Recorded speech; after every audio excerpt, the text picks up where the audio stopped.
Les nombres de l'Apocalypse peuvent également avoir une autre signification. C'est à Xavier Léon Dufour, jésuite et théologien catholique français, décédé récemment, que nous laisserons le soin de définir ce que sont les gématries.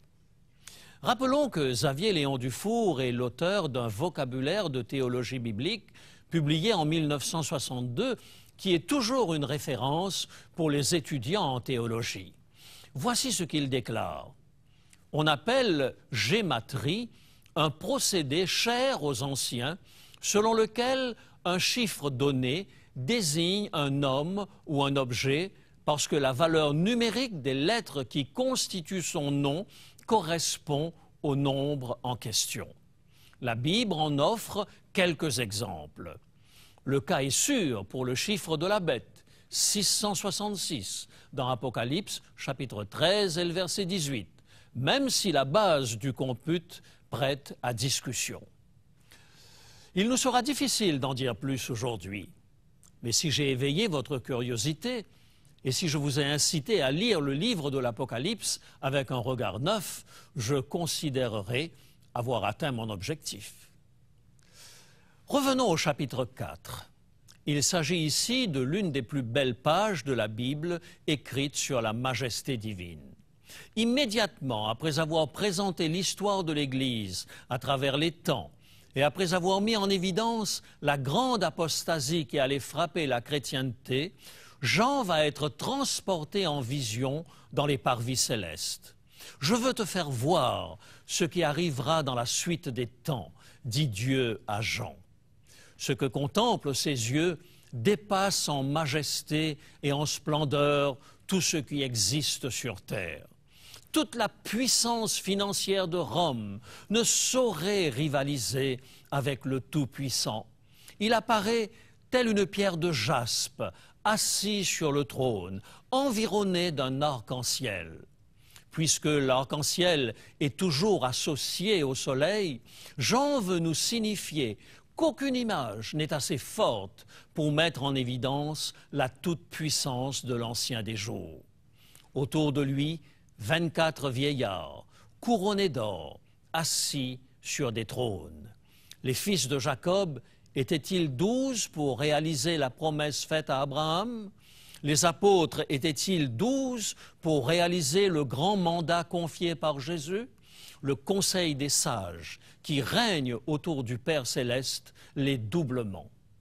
Le sentiment de toute sagesse représenté par les vieillards est encore renforcé par la présence des 4 êtres vivants remplis Dieu. Que ce soit à travers la sagesse des 24 vieillards, la capacité de discernement des 4 êtres vivants, ou la lumière qui émane des 7 lampes ardentes, symbole de la perfection dans la connaissance, tout montre que rien ne peut échapper au Tout-Puissant. À quoi sont occupés ces êtres qui partagent la proximité du Roi des Rois? Les 4 êtres vivants chantent la sainteté de l'Éternel nuit et jour. Et tandis qu'ils rendent gloire, honneur et action de grâce à celui qui est assis sur le trône, les 24 vieillards se prosternent et reconnaissent le Père céleste comme le Créateur de l'univers, digne de recevoir gloire, honneur et puissance. Oh, combien les triomphes de César perdent de leur éclat comparé à la majesté du ciel.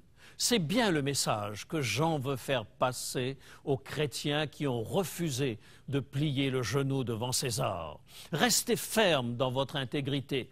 J'ai vu le trône du Tout-Puissant. Rien sur cette terre, pas même le Dieu César, n'arrive à la cheville du Roi des rois et du Seigneur des seigneurs. Cependant, aussi solennel et grandiose que puisse être le décorum qui règne au ciel, il n'en demeure pas moins que sur terre, la situation des disciples de Jésus n'est guère enviable. Aussi grande que puisse être la majesté céleste, la vie sur terre est un enfer pour les chrétiens. C'est pourquoi l'intermède suivant va tourner leur regard vers l'unique moyen de salut.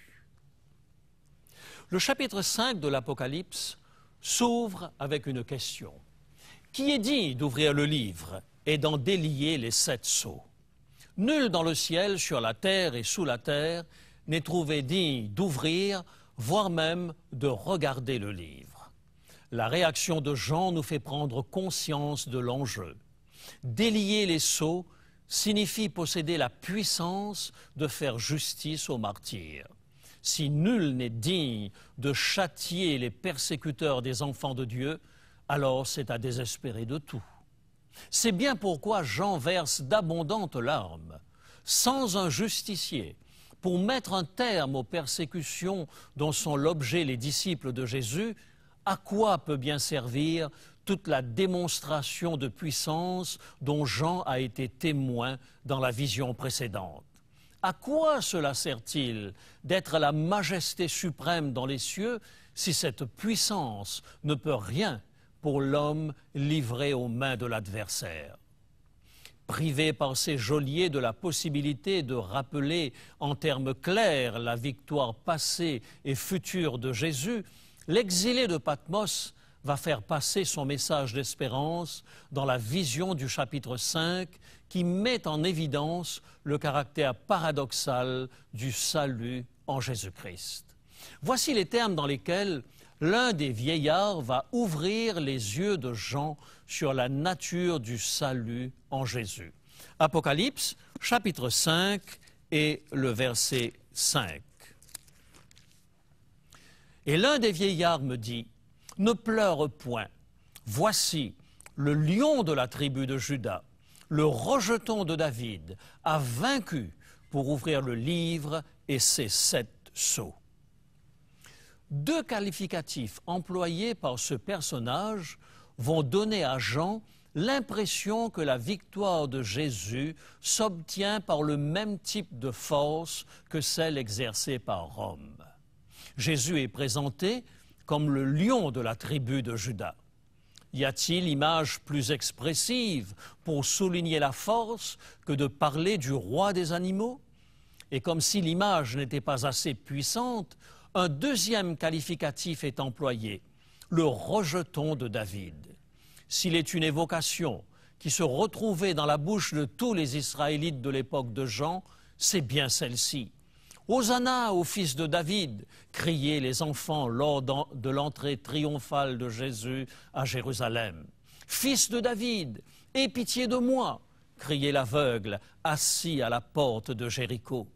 Ces cris du cœur montrent combien ce peuple aspirait à la venue du Messie. Revenons à la vision d'Apocalypse, chapitre 5 et le verset 6. Jean se retourne pour contempler le lion, le digne héritier de David. Mais à la place du roi des animaux, il ne trouve qu'un agneau. Non pas un agneau en pleine force, mais un agneau comme immolé. Seigneur, d'où viendra le secours? Un texte de l'époque de la captivité de Babylone va nous permettre de mieux saisir la leçon. Lors de leur retour de captivité de Babylone, les Israélites se retrouvèrent devant un chantier colossal, la reconstruction des murs de la ville et du temple. C'est alors que le prophète Zacharie prononça une parole prophétique sur Zorobabel. Zacharie, chapitre 4 et le verset 6. C'est ici la parole que l'Éternel adresse à Zorobabel. Ce n'est ni par la puissance, ni par la force, mais c'est par mon esprit, dit l'Éternel des armées. Un peu plus loin, le prophète ajoute à l'intention de ceux qui doutaient de la puissance de Dieu à retourner la situation en faveur de son peuple, Zacharie chapitre 4 et le verset 10, « Car ceux qui méprisaient le jour des faibles commencements se réjouiront en voyant le niveau dans la main de Zorobabel. Ces 7 sont les yeux de l'Éternel qui parcourent toute la terre. » Remarquez que la même description est employée pour dépeindre l'agneau.